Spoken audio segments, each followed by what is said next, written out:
Olá, sejam todos muito bem-vindos a mais um podcast Momento Imobiliário. Eu sou Maurício Pegoraro e aqui é a IS Rádio Podcast e às terças-feiras, a cada 15 dias, nós trazemos aqui assuntos dos mais variados dentro do universo maravilhoso que é o mercado imobiliário. Hoje vamos fazer um podcast totalmente especial de utilidade pública. Vamos abordar um tema que mexe com a vida urbana, tem a ver com a saúde pública e o desenvolvimento das pessoas. Vamos falar sobre moradia digna, algo de suma importância para nós nesse tempo que nós vivemos, algo muito relevante. Por isso eu convido você, compartilhe aí com o link no grupo da família. Você vai poder fazer uma análise crítica ou criteriosa aí no seu ambiente onde você mora, onde você está pensando em comprar ou construir. O que é uma moradia digna, o que é um ambiente saudável, iluminação natural, ventilação natural, tudo isso conta e conta muito para a nossa saúde. É de muita valia esse podcast. Todas as vezes nós trazemos convidados muito importantes e hoje não é diferente. Eu tenho aqui a convidada especial, a Jaqueline Emerich. Segunda vez que está aqui conosco, arquiteta da Taboca Arquitetura e Urbanismo. Muito obrigado por aceito do convite, Jaqueline, e seja bem-vinda novamente. Boa noite, Maurício. Boa noite, Adriana. É um prazer estar aqui mais uma vez para a gente conversar sobre um tema que eu amo muito, que é a arquitetura. Maravilha! E também quero agradecer muito o convite, o aceite do convite. Adriana Meneguin, arquiteta também. Adriana, você é uma estudiosa em moradia saudável, a importância de uma moradia saudável. Isso mexe muito, é muito importante na vida social. A gente vive em sociedade e a vida dentro de um ambiente, dentro de uma casa, um apartamento digno para que a pessoa possa se desenvolver é muito importante. Mas antes de nós entrarmos nesse assunto, eu gostaria que você se apresentasse um pouco, contasse um pouco da sua história, como é que você chegou no mundo da arquitetura e da pesquisa de ambientes saudáveis. Seja bem-vinda. Okay. Muito obrigada, agradeço demais o convite, estou super satisfeita. Obrigada, Jaqueline, obrigada, Maurício. Também é um assunto muito caro para mim, eu gosto demais de falar disso, eu gosto demais de trabalhar com isso. E um pouquinho sobre minha trajetória. Eu sou limeirense. Ao contrário da Jaque, né, Jaque? Eu sou limeirense, eu digo que legitimamente caipira, com sotaque e tudo. Limeirense da gema. Caipira, graças a Deus. Caipira, graças a Deus. E eu fiz arquitetura em São Carlos, na USP de São Carlos. Eu me formei em 95 lá, e daí logo eu já vim para Limeira trabalhar. Eu tive durante um bom tempo um escritório, mas sempre eu tive realmente um chamado que eu sempre quis trabalhar com arquitetura de interesse social, né?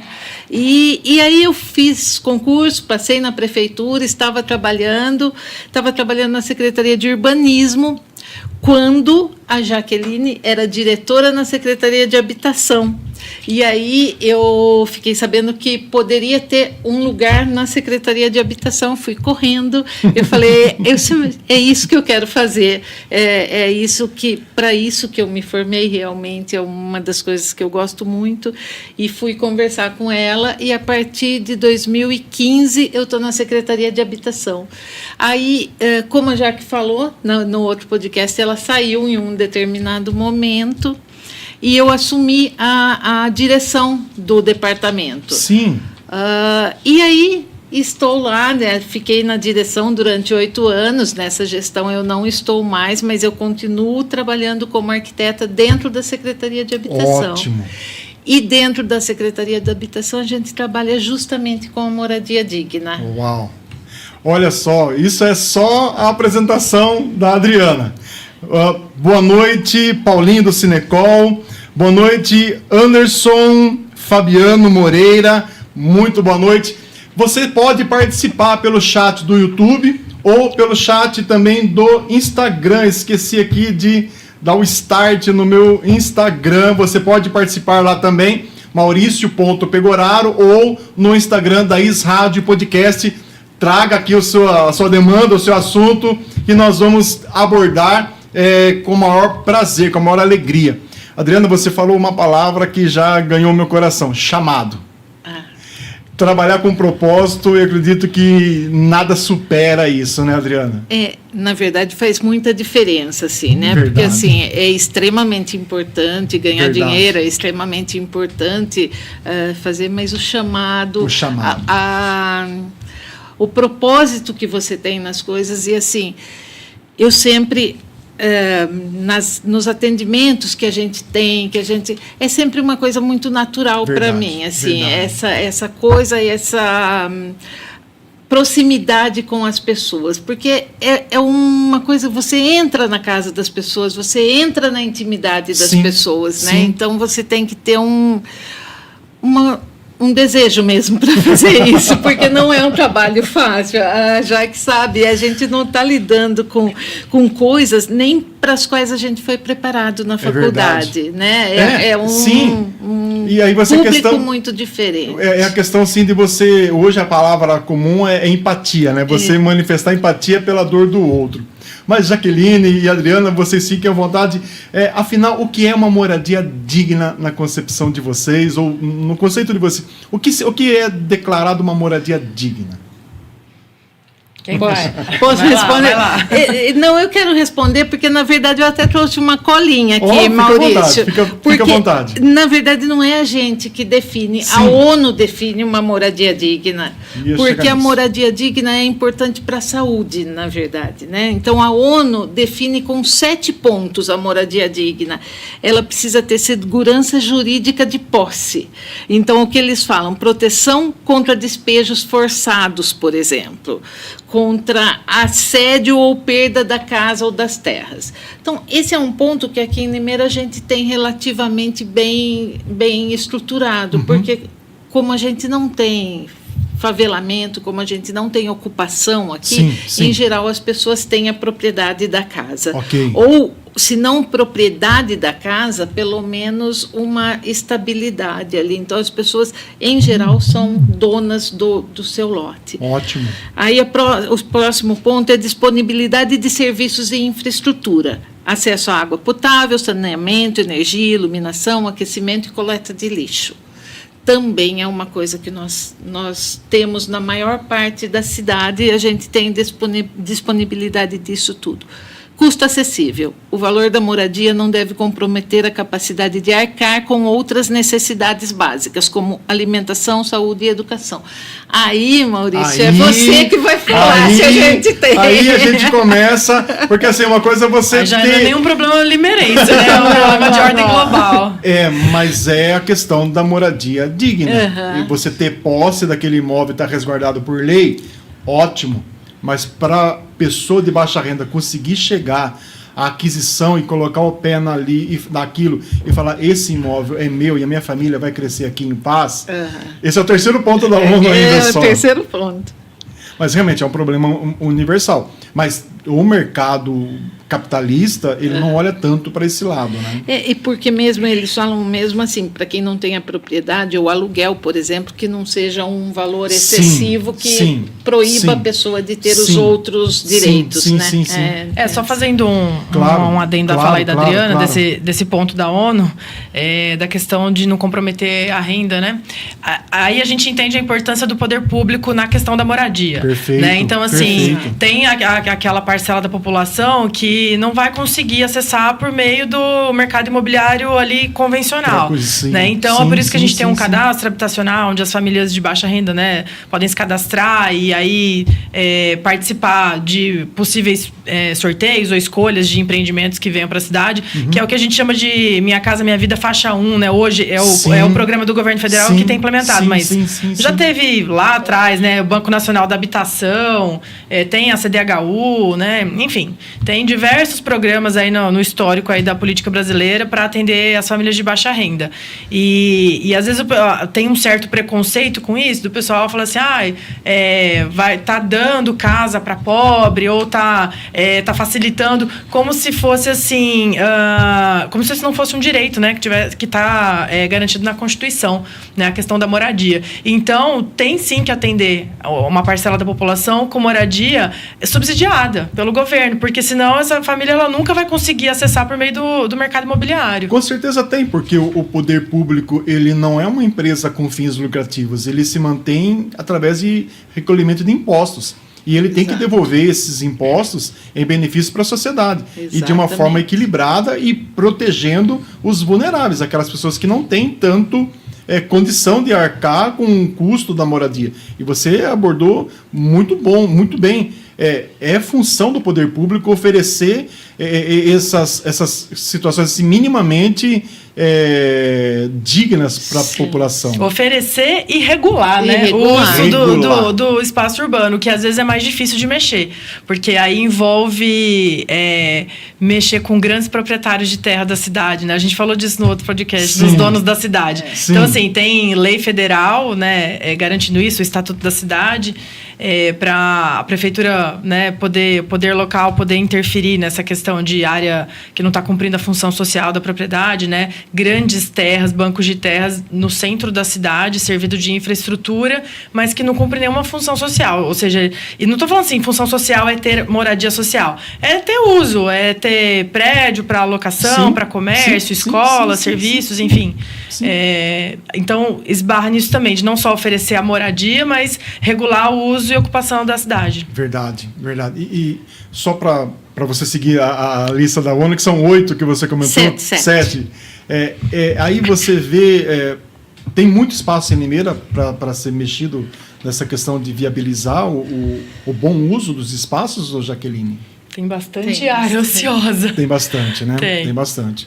É uma necessidade de uma mudança urgente. Vocês veem o poder público caminhando na direção disso? É só uma coisinha, Maurício. E são áreas que não são públicas. Tá? Sim, isso é importante. Áreas particulares, porque as pessoas falam assim, mas a prefeitura não pode dar tal área. Não temos muitas áreas que sejam municipais. O que a gente tem mais são áreas particulares mesmo, nessa questão de estar meio que guardando, né, para valorizar. Okay. E uma outra coisa que eu queria falar ainda nesse ponto é dessa... que precisa ser o poder público, mas precisa ser, normalmente, o poder público estadual ou federal. Sim. Porque quando a gente fala de moradia, o custo disso é muito alto. Verdade. Né? Verdade. Então, o valor a ser investido é um valor que, em geral, o município não tem. Em geral, essa quantia de valor, você sabe o valor de um imóvel, né?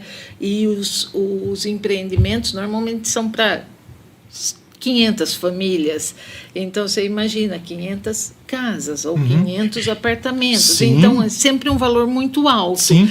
Então, o poder municipal, em geral, não consegue, mas o que ele precisa ter essa união com o Estado e às vezes o poder municipal entra, por exemplo, com a facilidade na aprovação do projeto, ou com isenção de impostos, ou disponibiliza a parte de repente, uma área, mas o grosso mesmo da grana vem do governo estadual e federal, né? Claro, com certeza.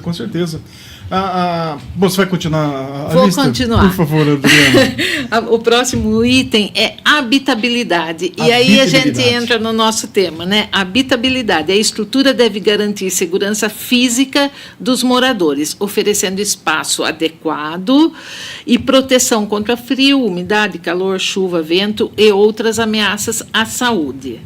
A próxima, acessibilidade. A habitação deve ser acessível a grupos vulneráveis, como pessoas com deficiências, idosos, crianças e vítimas de desastres.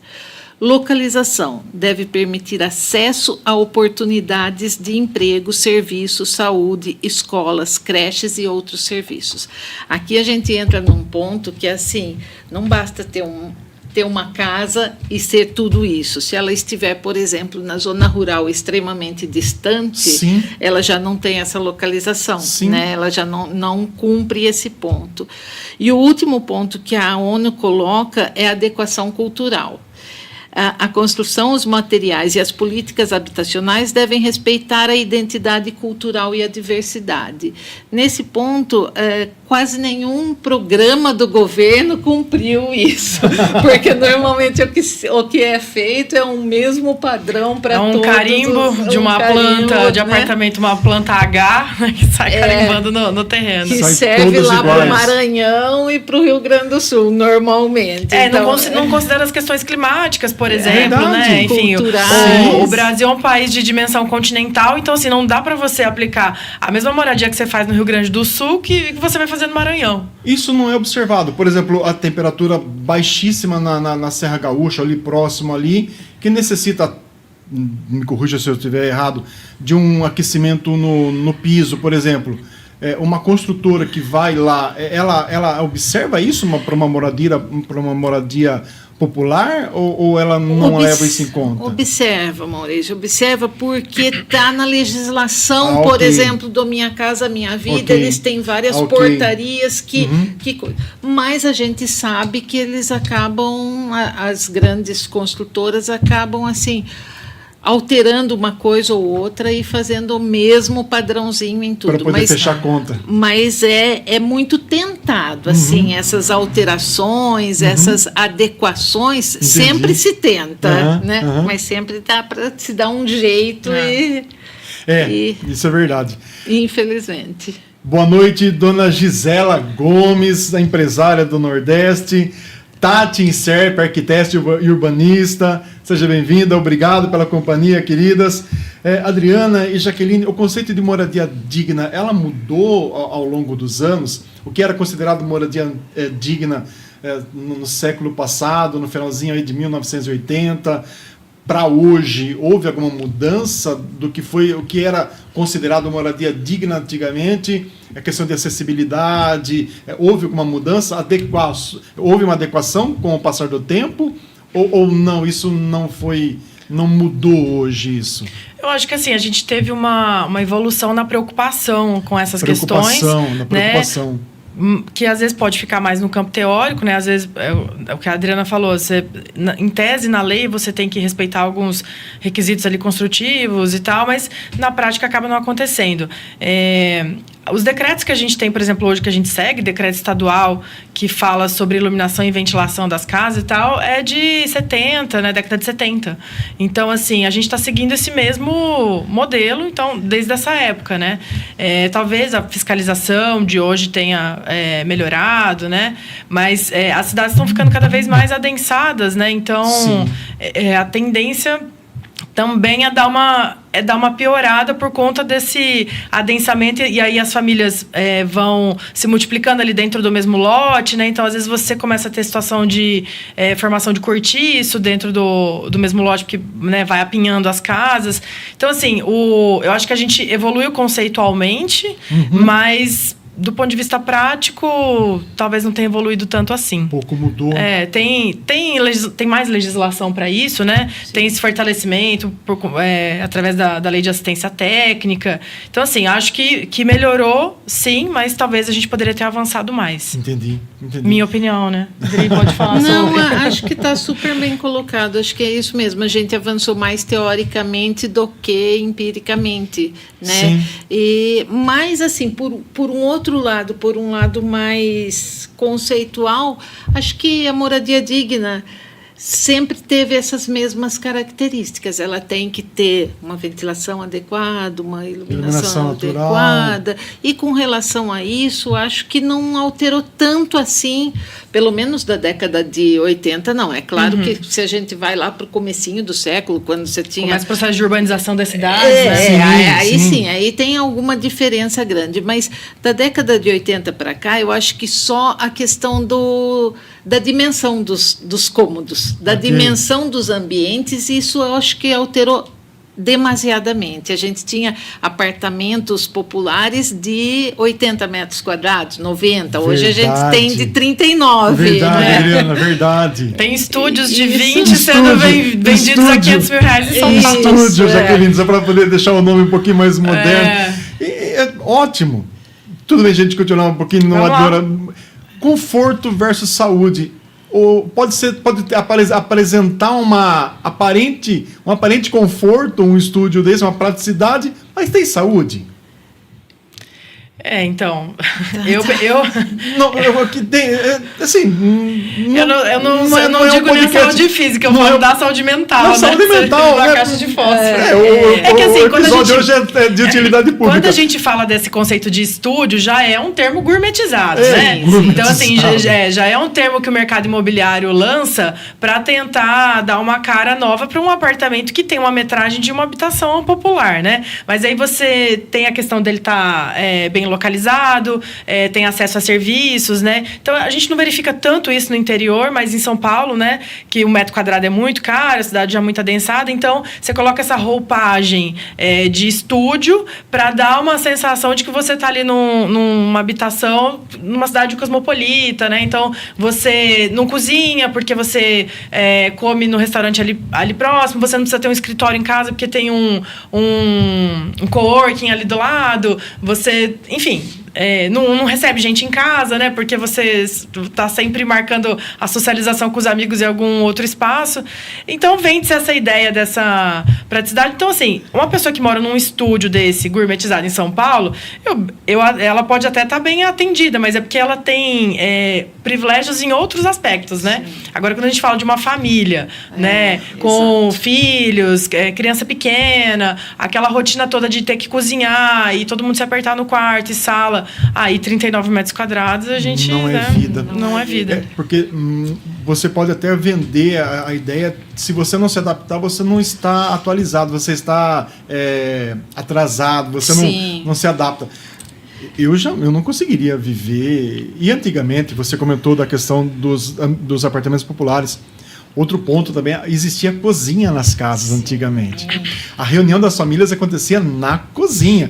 A cozinha era o ambiente principal da casa, todo mundo sentado em volta da mesa. Ali havia a vida social começava dentro de casa. Agora, nesses ambientes mais sofisticados, as pessoas não têm uma vida social dentro de casa e acabam também não conseguindo ter uma vida social digna e saudável fora da casa. Sim. Então, às vezes, ela pode oferecer conforto, mas falha na questão da saúde mental que você comentou, né? Isso acho que é de muita importância, a questão da moradia digna, a pessoa perceber isso também, de isso vai me trazer saúde mental, eu vou conseguir me desenvolver como pessoa, o meu psique vai estar bem assistido aqui nesse ambiente, eu vou viver uma tortura, 4 paredes cimentadas 24 horas por dia.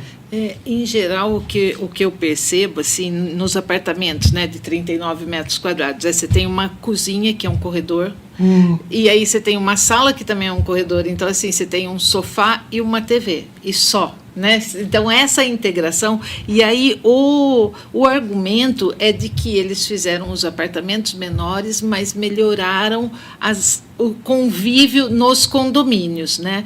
Só que tem toda essa questão do que é o convívio com a sua família, né? Você não desce pro play. Não desce. Para ficar conversando com o outro. Não desce. Né? E aí acaba prejudicando muito a convivência familiar. Eu acho isso bem complicado. Uma outra coisa que eu acho complicado e polêmica nessa questão dos estúdios minúsculos é o fato da legislação não ser aplicada em alguns empreendimentos. Então, quando você gourmetiza, quando você dá essa cara de que é para um público específico, que é para aquela pessoa sozinha, que é para aquela pessoa que não cozinha em casa, coisa e tal, que são os estúdios, aqui em Limeira a gente ainda não pode aprovar, mas o plano diretor está aí pensando nisso, mas por enquanto a gente não pode. Mas, por exemplo, no decreto que a Jaqueline citou, que é o decreto sanitário, a gente não pode ter um banheiro de cozinha, um banheiro com a porta virada para a cozinha. Sim, entendi. Quando você tem esse estúdio, isso deixa de existir. As construtoras conseguem aprovar isso normalmente. Então, se houver porta, dá glória a Deus. É isso. A porta está normalmente na direção do fogão, né? E, então, assim, a lei se aplica para algumas pessoas, para outras não, né? Tem razão, então, Adriana, isso é uma coisa que eu acho um tanto triste, porque daí se aplica justamente para aquelas pessoas que não têm condições. Então, a pessoa que comprou o seu lote lá de 140 metros e conseguiu, aí para ele se aplica essa legislação toda. Para quem gourmetizou o espaço e é os mesmos, aí não. Então, verdade. Acho que... Bem apontado, bem apontado. Eu preciso olhar a questão da saúde mental de todos. Sim. De todos, e isso é fundamental. Só para a gente poder equilibrar um pouco. Vocês já depararam com alguma casa ou apartamento com acabamento bonito, mas não ser saudável? Você olhou, puxa, isso daqui é muito bonito. Já. Bonito aos olhos. Já. Bonito aos olhos, mas não oferece uma qualidade mínima para que a pessoa possa se desenvolver ali como pessoa? Olha, nessas minhas andanças aí para fazer vistoria de regularização de imóveis, né, eu me deparo muito com isso. Tem algumas casas que têm a ventilação, a iluminação adequada, mas a pessoa não teve grana para dar aquele acabamento, né? Então, colocar um piso, um revestimento. E tem o caso inverso também, da pessoa que investiu muito no acabamento, mas o projeto da casa é uma casa absolutamente fechada, sem ventilação, sem iluminação. E tem uma cultura também de se fechar na casa por conta da questão da segurança, né? Então, cria-se essa ilusão de que o muro mais alto, o telhado ali cobrindo 100% da frente do terreno, isso vai te trazer alguma segurança. Então, os clientes, pelo menos lá no meu escritório, eu até arrepio quando eu sugiro a gente não colocar muro e colocar um gradil, né? Deixar a frente da casa um pouco mais ventilada e tal. Não, eu quero muro porque o vizinho vai passar e vai me ver, porque vai entrar gente. Então, aí o pessoal começa a se fechar mais dentro da casa e vai fechando. E aí eu já entrei numa casa que não deu regularização, né? Eu falei pro cliente, olha, isso aqui não tem condição.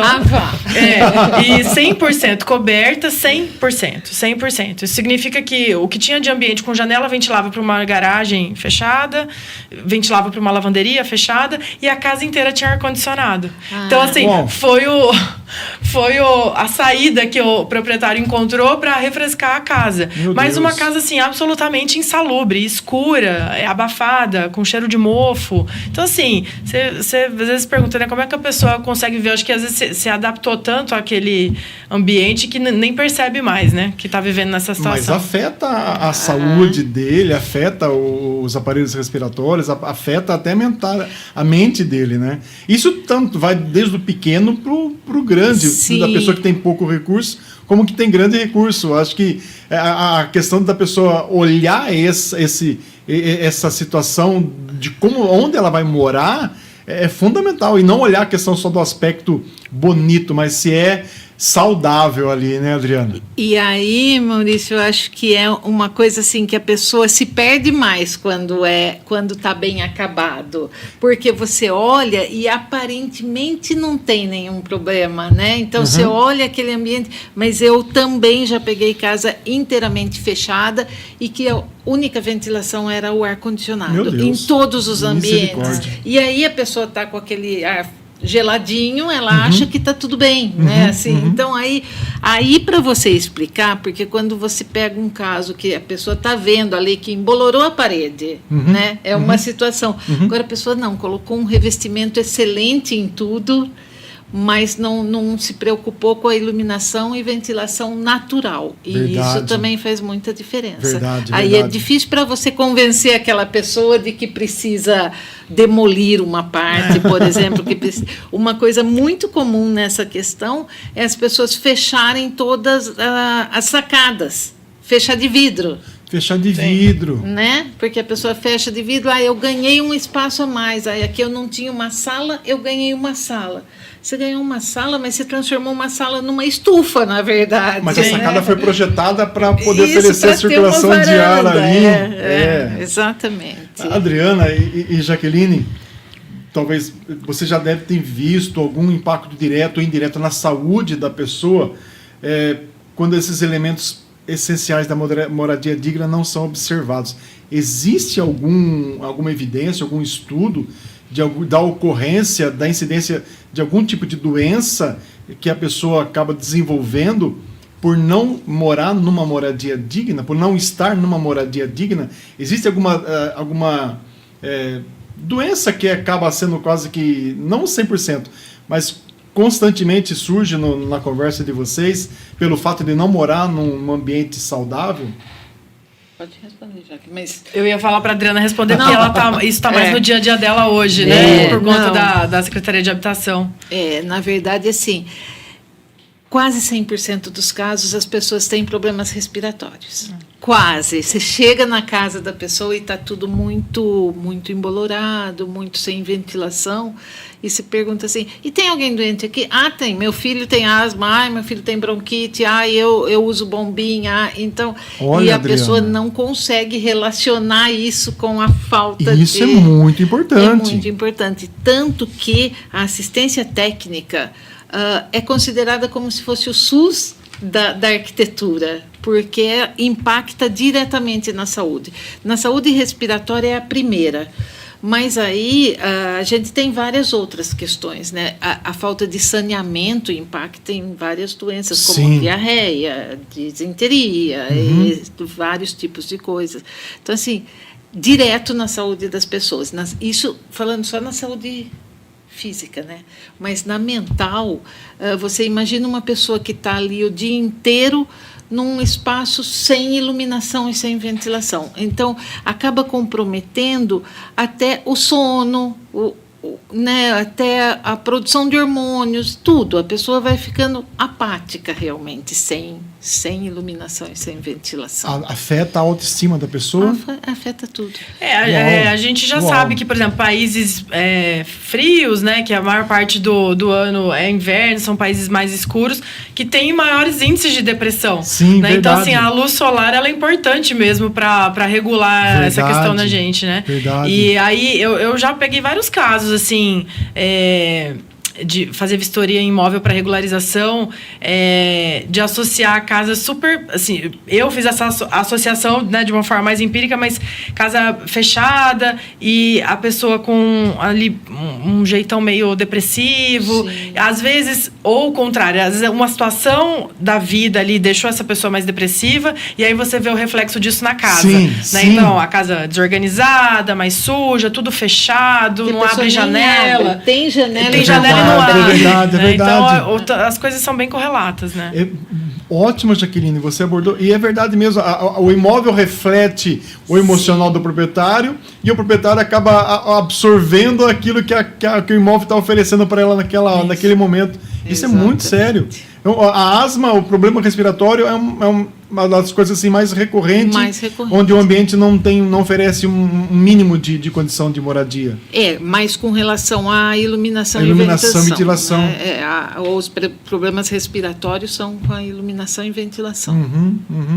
E assim, tem questões também de ordem construtiva, né? Então, assim, quando não tem um acompanhamento técnico, a pessoa ela faz o projeto, então, por conta própria, né? Não dá nem para chamar, vamos dizer, de projeto, mas a rascunha ali junto com o pedreiro, um desenho. E às vezes até tem a questão da janela, da iluminação, ventilação, mas, por exemplo, não cuidou de impermeabilização de fundação. Então é uma casa que tem muita umidade, né, que aí tenta resolver isso aplicando revestimento na parede, não resolve, o revestimento vai soltar. Então a umidade também vem de uma falta de técnica na hora da construção, né? Então por isso a assistência técnica, né, que é essa lei federal, a gente já vai entrar acho que nessa pauta aí, né? Sim. Que é uma assistência técnica, não é para quando a sua geladeira quebra, tá, pessoal? Essa assistência técnica é habitacional. Atenção. Pega um caderno, daqui a pouquinho vamos abordar algo, para mim, essencial e era um pouco que novidade. É um acompanhamento técnico, né, de profissionais da área, arquiteto, engenheiro, para proporcionar habitação, moradia de qualidade. Né? Então, assim, tem uma lei federal que garante este direito, mas cabe aos municípios implementar isso, né? Então, a Adriana acho que pode falar agora um pouquinho melhor dessa lei que foi implementada em Limeira e a maioria das pessoas não conhece. Ótimo. Por favor, Adriana. Tenho muito, muito, muito prazer em falar dessa legislação. E tenho prazer em você, super puxa-saco da Jaque. Porque, na realidade, assim, ela que trouxe essa ideia para cá. Quando eu fui para a Secretaria de Habitação, foi porque ela tinha começado a implementar essa legislação. É uma legislação federal, é de 2008, mas é isso, é obrigatório todos os municípios terem, e ela consiste em quê? Os municípios são obrigados a fornecerem profissionais da área da construção, engenheiros e arquitetos ou arquitetos, qualquer um, para que as pessoas de baixa renda, de até 3 salários mínimos, possam ter à disposição esse profissional para fazer o projeto, seja da construção, seja de uma reforma, seja de uma regularização. Então, as prefeituras seriam obrigadas. Pouquíssimas prefeituras têm esse programa. Aí aqui a Jaqueline trouxe para a gente, a Jaqueline era o Alex na época, vieram com isso já em 2015, então era de 2008, em 2015 eles trouxeram, e aí a gente foi dando andamento. Em Limeira, a gente já tinha tido algumas experiências nesse sentido. Sim. A EAL, em um determinado período, fornecia projetos, né? Explica o que é a EAL. A EAL é a Associação dos Engenheiros e Arquitetos de Limeira. Uau. Ela fornecia projetos, mas era antes dessa lei. Então, a lei de assistência técnica mesmo foi implantada em Limeira em 2015. Uhum. E também, tinha alguns programas antigos de oferecer a tal da planta popular, né? Isso. Mas o que acontece? Essa legislação, ela preconiza isso, que tenha um engenheiro ou arquiteto para dar essa assistência. Okay. Em Limeira, a gente seguiu um pouco além e já tinha uma olaria ecológica, onde as famílias produzem os tijolos ecológicos, então a gente deu um encaminhamento nisso. Tem o Banco de Materiais, que é um programa muito, muito legal, onde sobras de materiais, de obras, por exemplo, a Jaqueline que constrói, né? Uhum. Ela liga e a prefeitura vai lá, recolhe esse material e fornece para as famílias que estão inseridas no programa. Bom. E, além disso, a gente tinha criado uma escola da construção para conseguir melhorar a mão de obra.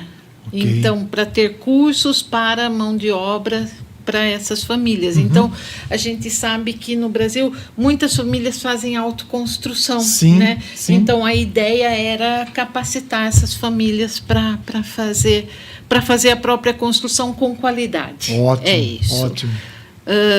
Eu ia só fazer um comentário. Eu estava resgatando aqui na memória. A minha memória é muito ruim, mas isso eu me lembro muito bem. Eu lembro quando que, assim, startou essa coisa da gente começar a pensar na assistência técnica, que foi o seguinte: já existia esse banco de materiais, quando eu cheguei lá na habitação, já existia a olaria ecológica, mas ela estava meio desativada. Não tinha um programa que casasse a assistência social da cidade, o serviço social, com a moradia. Então, o que acontecia? Eu lembro do dia que uma assistente social me ligou pedindo uma porta e uma janela para uma família lá que ela atendia. Eu falei, uma porta e uma janela? Mas como é que tá essa casa? Vamos fazer uma vistoria? Aí a gente chegou lá. Resultado, a gente precisou chamar a Defesa Civil e interditar a casa. Tipo assim, não dava para resolver com uma porta e uma janela. A casa estava com risco estrutural. E aí disso começou a gente estruturar o programa de...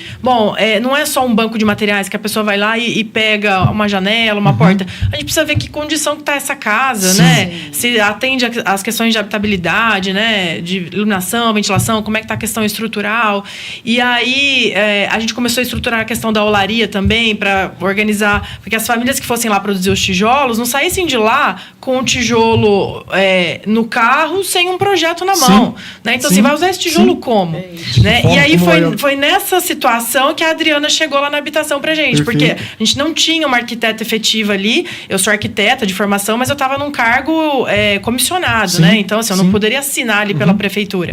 E aí a Adriana veio para ser a responsável técnica desses projetos, dessas famílias, né? Poder assinar os projetos. E ela pegou muita bucha, né? Então, assim, eu sou muito puxa-saco dela também, porque ela chegou com uma coragem que eu vejo em poucos profissionais, especialmente dentro da prefeitura, né? Que é de peitar as coisas, de falar assim, não, beleza, eu vou assinar isso aqui e vamos fazer acontecer. Okay. Tem gente que fica assim, rodando na burocracia e fica rodando em torno do rabo e o negócio não sai.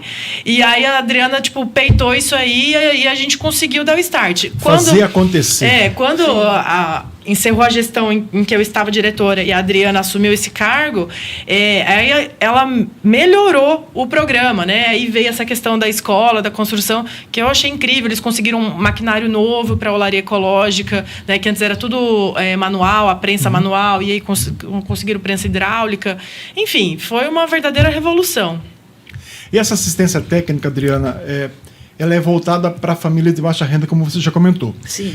Mas aí a pessoa tem ela está nos assistindo hoje, ela vai ter acesso a essa entrevista, ela vai falar, eu não estou morando num ambiente digno. Ela pode ter acesso a essa assistência técnica de, ao menos assim, adequar minimamente o imóvel dela. Qual é o caminho que ela tem que tomar? O caminho, eu posso dizer para você que pode ser digital, né? Porque agora a Limeira está toda digital, então pode ser. Mas, em geral, o que a gente tem é que essas pessoas não conseguem fazer esse caminho digital sozinhos. Okay. Então, assim, pode ir até a secretaria. A pessoa precisa estar morando no imóvel, ter só esse imóvel, ser de baixa renda, então ela precisa estar morando no imóvel, ter só esse imóvel e estar no cadastro único. Comprovar a renda até 3 salários, né, no máximo. Então, ela estando no cadastro... Que ela faz lá no link mesmo do site da prefeitura. Isso. Perfeito. Ela vai fazer no CRAS, por exemplo, do lado da família dela. E aí ela vai e pede assistência técnica para o que ela precisa. É um projeto novo, é só regularização, e aí entra... Aí um profissional, um arquiteto vai até o imóvel dela, como você teve o interesse que foi salvador para aquela família, que pediram uma porta e uma janela, mas você se interessou em ir até o imóvel. Essa assistência técnica, um profissional da prefeitura vai até o imóvel e faz um levantamento do que precisa para que aquela casa tenha uma condição mínima de dignidade ali para eles morarem. A Jaque falou, né, que o que eles pediram daquela vez, uma porta e uma janela. Foi. Em geral, o que eles falam é telha. Sim. Sempre telha. Está precisando do quê? Está precisando de telha. Você chega lá, não está precisando de telha, está precisando... A telha é só a ponta do A telha é uma partinha. Onde eu vou apoiar essa telha? Aí começa tudo. Exatamente. Mas é isso, a gente daí faz esse acompanhamento. Isso é muito importante. Hoje, Maurício, a parte da olaria está um pouco parada, porque o maquinário está chegando, um maquinário novo, então a parte da olaria está um pouco parada. Sim. Mas a assistência técnica está funcionando perfeitamente. O profissional, se a pessoa estiver devidamente cadastrada... No CAD único, tiver só um imóvel e morar nele. Ela não pode ter só aquele imóvel e o imóvel está alugado para alguém. Ela tem que estar morando no imóvel. Lógico. Né? Pode ser pessoa já aposentada, que talvez não tenha filhos para dar assistência para ela está em condição realmente de uma necessidade de ser um auxílio. A gente só sempre fala que, assim, é a mão de obra do engenheiro e do arquiteto. Então, não vai ter todo o material. Não, ao menos apontar um caminho para onde ela vai. É que, às vezes, a pessoa pensa que é tudo. Não, é apontar o caminho, que já não é pouco, né? Claro que não. O trabalho do engenheiro e do arquiteto já não é pouca coisa. Então, esse é fundamental o serviço dar um norte, Exatamente. Levar a pessoa, olha, você está aqui, mas esse ambiente aqui não é saudável para você. E quando a gente fala, assim, de regularização, né? Eu me lembrei de uma coisa, você chega na casa e você tem um check-in para ir preenchendo, né? E no portão já, né, para poder entrar na casa da pessoa, a gente sempre pergunta, você tem janela em todos os cômodos? Todos falam que tem janela em todos os cômodos. E daí tem janela de um quarto virado para o outro quarto, daquele quarto virado. Você fala, não, eu perguntei errado. Era janela voltada para externa. Sim, era janela voltada para um lugar descoberto. Você tem, é verdade, né? É verdade. Sim, eu trabalho 80% das vendas de imóveis que eu participo são através de financiamentos imobiliários. E o engenheiro do banco vai até o imóvel e ele observa exatamente isso. Se os cômodos eles têm iluminação natural, circulação de ar, porque isso é fundamental para que o banco faça parte da aquisição daquele imóvel. Explica um pouquinho, Jaqueline, qual a importância de se observar esses pontos. Talvez a pessoa vai querer construir, ou ela está pensando em reformar a casa dela. Quais são os cuidados indispensáveis na construção ou reforma para aquela pessoa ter um imóvel realmente saudável? Olha, a questão das aberturas é um dos primeiros pontos, né? Então, portas, janelas voltadas para a área externa. Às vezes, o que a prefeitura aceita na regularização é uma janela, por exemplo, voltada para uma área coberta, aberta. Coberta, aberta. Então, assim, por exemplo, uma janela de banheiro que sai numa lavanderia que só está coberta, né? Okay. Então, não tem fechamento. Então, tem uma ventilação ali. O problema que eu encontro muito aí nas regularizações é a galera fazendo janela, abertura na divisa com o vizinho. Então, assim, por mais que o seu vizinho concorde... Na divisa, no muro? Porque às vezes faz uma parede mais alta e ali acima do telhado do vizinho ele coloca uma janela, né? Então, para garantir a iluminação do ambiente dele. Por mais que o vizinho permita ali durante a obra, você tem, de repente, né, uma boa relação com o vizinho, mas, assim... não aprova esse tipo de coisa, né? Você não pode ter nenhum tipo de abertura voltada para o lote do seu vizinho. Sim. Você tem que garantir a iluminação e a ventilação da sua casa para dentro do seu lote. Por isso que a gente usa muito nos projetos, quando o lote é muito apertadinho, o famoso jardim de inverno. Okay. Né? O jardim de inverno, e ele tem medida, né? Às vezes a gente chega na casa, tem jardim de inverno de 1 por 1.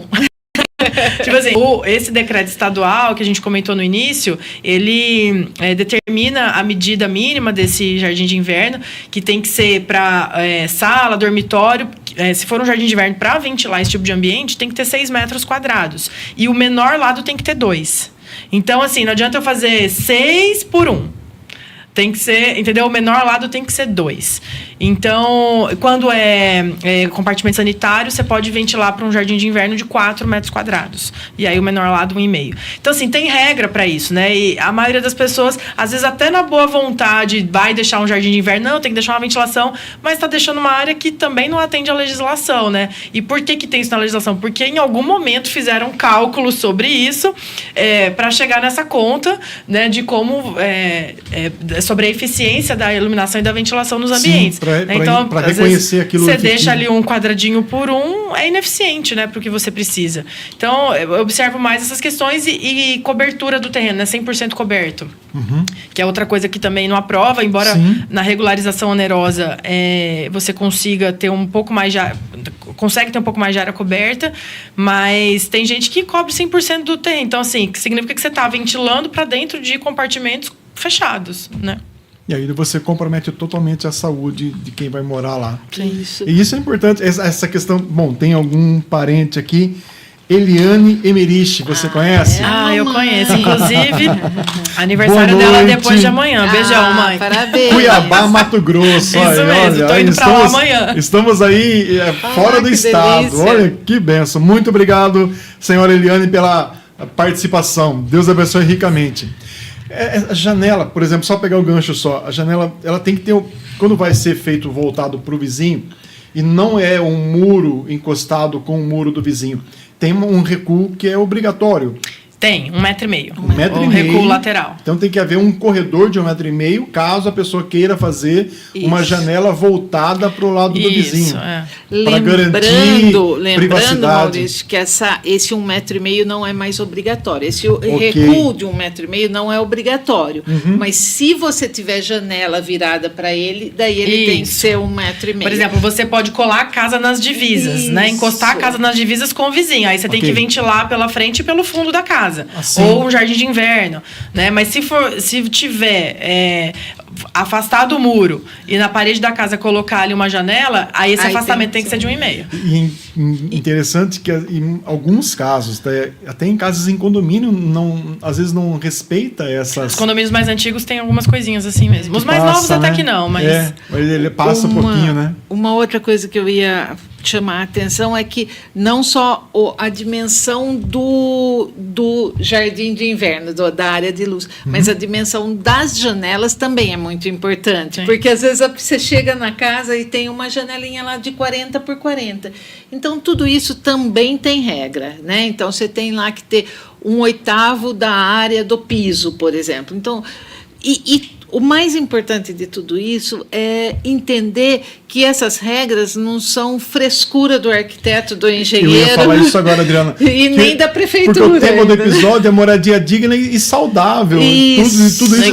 Ninguém está falando de luxo aqui, né? Eu tenho que fazer, senão vou ser multado. Não é isso, é para que eu tenha qualidade de vida e a minha família tenha qualidade de vida no ambiente onde a gente passa a maior parte do tempo. Eu consegui ter algumas experiências na regularização da pessoa entender a importância de destelhar ali um trecho da casa. Ela fala assim, mas depois eu vou poder cobrir? Não vai poder cobrir. Ah, mas a prefeitura fiscaliza? Fiscaliza. Aí você tem que jogar na conta da punição, né? Mas eu já tive alguns clientes que me relataram depois o benefício para casa. Falei assim, nossa, Jaqueline, ainda bem que você deu aquela dica para tirar o telhado, porque a maioria do pessoal cobre a área de luz, né? Esse jardim de inverno. Então, assim, o quarto está ventilando para uma área de luz, mas uma área coberta, então não tem nenhum efeito. E aí eu já fiz cliente minha tirar a cobertura, e aí ela desentulhou aquele espaço que, em vez de jardim de inverno, tava parecendo um despejo. Verdade. E aí, quando eu voltei na casa, eu fiquei surpresa, porque ela mudou o ambiente da casa, ela colocou planta, né? Porque a casa tá ventilando. A relação dela com a casa mudou por conta de uma coisa muito pequena, assim, que foi essa mudança de destelhar o jardim de inverno. E aí, como ela não podia mais deixar as tralhas dela ali, porque ia molhar, então ela desocupou e colocou planta. Ótimo. E aí deu outra cara, né, pra casa. Ótimo. Eu posso contar uma experiência que eu tive recentemente. Eu fui fazer uma regularização também pela prefeitura, e era uma casa em L, né? Sim. Uma casa em L, e aí a pessoa cobriu toda a parte em L que era para ser descoberta, uma garagem gigante, de tipo 15 metros de profundidade. E aí eu perguntei para ela, por que essa garagem é desse, por que esse espaço todo coberto, né? Ela falou, porque meu marido, que já faleceu, tinha um caminhão, então a gente guardava aqui. Falei, ok, mas assim, não vai aprovar assim, a gente pode descobrir alguma parte? E aí ela falou, não, mas como que eu vou secar a roupa? Falei, mas a senhora seca a roupa no coberto? Ela falou assim, mas enfim, fiz o desenho de onde ela deveria descobrir tudo. E aí, quando eu voltei lá, ela falou a seguinte frase, ela falou, nossa, eu morava numa caverna e eu não sabia. Verdade. Então, assim, é isso, porque aí descobriu em cima do que era janela de quarto, descobriu do que era janela de sala. Então, ela deixou de acender luz durante o dia. O que é... Ainda traz economia. Sim, ela deixou de acender luz durante o dia na casa, porque era o tempo todo, você só conseguia enxergar se você batesse a mão no interruptor e acendesse, senão você nem andava pela casa. E dentro dessas dicas aí, como você falou da questão do jardim de inverno, o ponto de luz agora, que o pessoal tem falado, ponto de iluminação, o home office virou uma tendência hoje. A pessoa está produzindo dentro de casa. Se a casa não oferece um ambiente saudável, compromete diretamente na produtividade daquela pessoa, do chefe de família. A questão da iluminação. Sim. Você precisar de estar num espaço durante o dia que você só consegue se locomover lá com a luz acesa, já está denunciando que algo está errado e vai afetar... Um dos períodos que eu mais trabalhei foi na pandemia, por conta disso. O pessoal começou a ficar muito em casa, né? E aí começou a se deparar com os problemas da moradia, né? Verdade. E aí eu fiz muito projeto de reforma à distância, assim, fiz para Cuiabá, né, que é a minha cidade de origem, fiz para outras cidades do interior, porque a gente estava naquele momento, né, de fechamento total, mas a galera percebendo, assim, que, pô, minha casa não ilumina, não ventila, preciso ampliar a área de cozinha, tá pequeno, tá apertado, eu preciso ficar em home office, mas não tem onde ficar. Então, a pandemia também trouxe essa reflexão, porque daí o pessoal foi obrigado a olhar mais para a moradia, né? Verdade. E trabalhar de frente para a parede, você não olha aonde você está. E é lógico, né? Mas ele, quando estava trabalhando, talvez ele não se preocupava. Mas depois ele começou a se colocar, talvez, no lugar do filho, que o filho estudava naquele ambiente por tanto tempo, e depois não sabia por que o menino não ia muito bem na aula. Isso afeta a questão do desenvolvimento humano, né? Isso eu acho muito interessante. Bom, a questão de soluções pequenas soluções podem prevenir grandes problemas futuros numa casa. Qual a opinião de vocês? Alguma coisa... Vocês já falaram a questão de uma janela, aumentar o tamanho de uma janela, mas coisas que alguém está nos assistindo hoje, pequenas mudanças que ela consegue fazer, tirar a telha que você comentou. Impermeabilização de fundação. A hora que for começar a construção, não esqueçam disso. Porque isso é um mal que depois você não consegue corrigir. Você vai mitigar o resto da vida, né? Então, assim, a umidade, ela vem do solo, então ela sobe. E aí ela vai ali até 1,20 m, 1,5 m da parede. Você tenta resolver isso, vai durar 5, 6 anos, depois você tem que ir lá e fazer de novo. Então, assim, impermeabilização de fundação vai evitar problema com umidade na casa, assim, e problemas de saúde relacionados à questão respiratória e tudo mais. Então, isso é um item que a galera negligencia muito. E é uma economia besta. E com esse gancho aqui a gente vai caminhando pro encerramento, para a gente identificar ambientes que denunciam que o meu lar, a minha casa, não é um ambiente saudável. A falta de fazer uma boa vedação no alicerce, uma impermeabilização, a casa ela fica úmida, que acaba afetando também na alegria da casa, acaba contaminando. Mas eu separei algumas coisas aqui, por exemplo, sinais que mostram que minha casa não é um ambiente saudável. Ar parado, aquele constante... Aquele bafo dentro da casa, bafo na casa. O ar não circula. O ar não circula. Cheiro de mofo, questão também da falta de impermeabilização ou não ter aquela circulação de ar também ocasiona um cheiro constante ali de mofo, manchas escuras na parede, janela pouco utilizada e um calor acumulado. Vocês querem comentar sobre isso? Alguns sinais assim que denunciam uma casa que ela não é um ambiente saudável? Eu queria comentar uma coisa que, assim, além da impermeabilização, Sim. Eu acho que enquanto está em construção, é muito importante você observar uma coisa. Não adianta você ter janela só de um lado da casa, por exemplo. O ar tem que entrar e tem que sair. Verdade, Adriana, né? claro. Então, assim, uma ventilação cruzada é extremamente importante. Porque se você tiver todas as janelas voltadas para um lado só, você vai também ter uma estufa da mesma forma. Verdade. Engraçado você comentar isso. Eu tô me lembrando aqui, quando eu fui... esses tempos atrás, eu precisei de uma prestação de serviço lá na minha casa, e aí eu escutando os moços fazendo o serviço e um conversando com o outro. E a minha casa tem bastante ventilação cruzada, né? E aí eu de butuca na conversa dos meninos. E um falando assim pro outro: você sabia que se não tiver...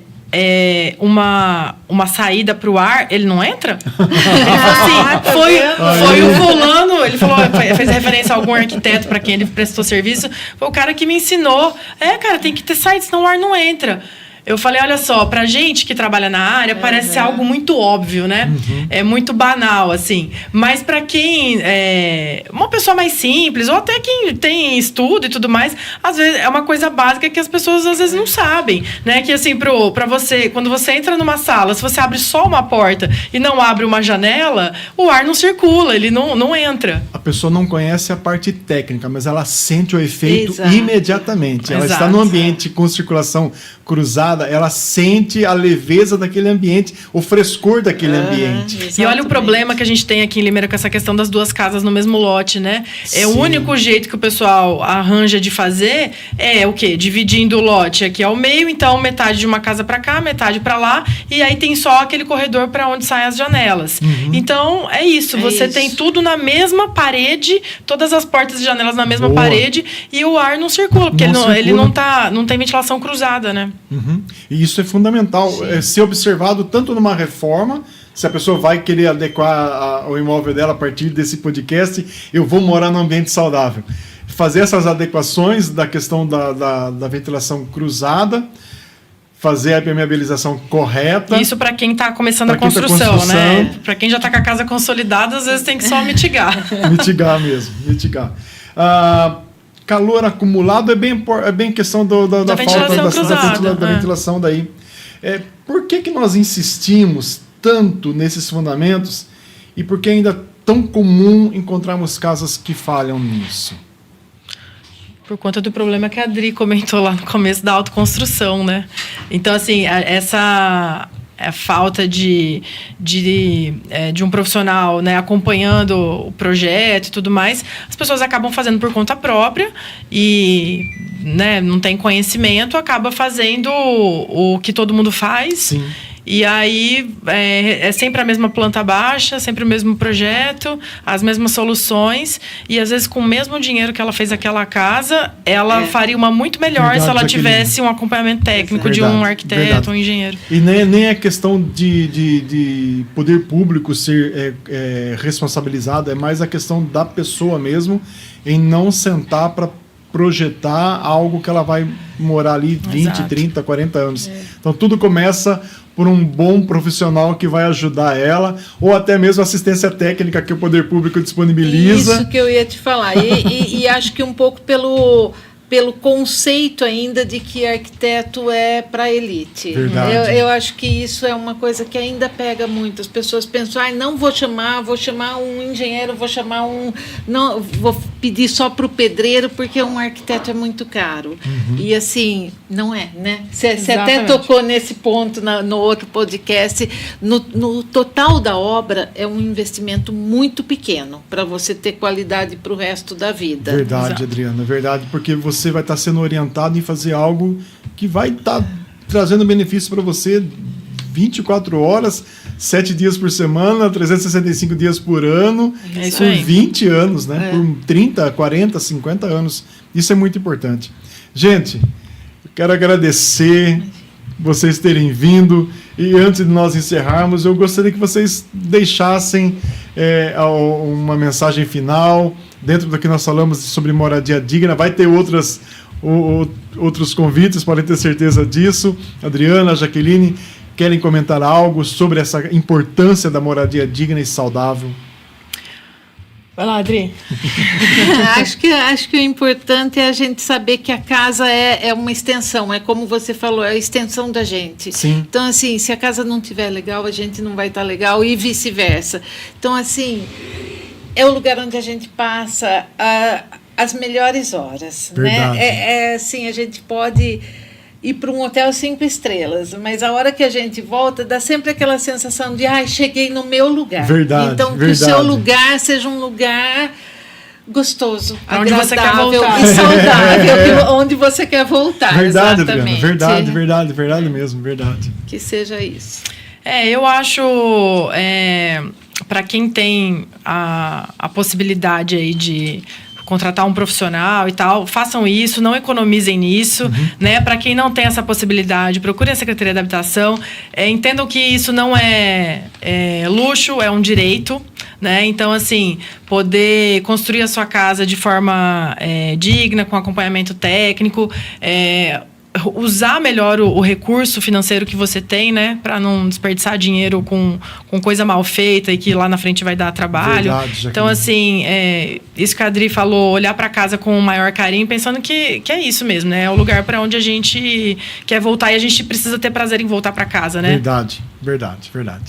Gente, Adriana, muito obrigado por você ter aceito o convite. Eu agradeço Jaqueline, obrigado demais pela ajuda, muito obrigado mesmo. Eu que agradeço. Muito obrigado, foi muito útil, foi de grande valia a conversa com vocês duas. Eu tenho certeza que muitas pessoas vão interagir depois, nos próximos dias, e realmente que Deus possa continuar iluminando vocês nessa caminhada com um chamado, como você comentou no início, como um propósito mesmo de levar clareza para as coisas, que muitas vezes a pessoa, com uma boa orientação no início, ela consegue resolver situações que vão eliminar grandes dores de cabeça por ter um ambiente saudável.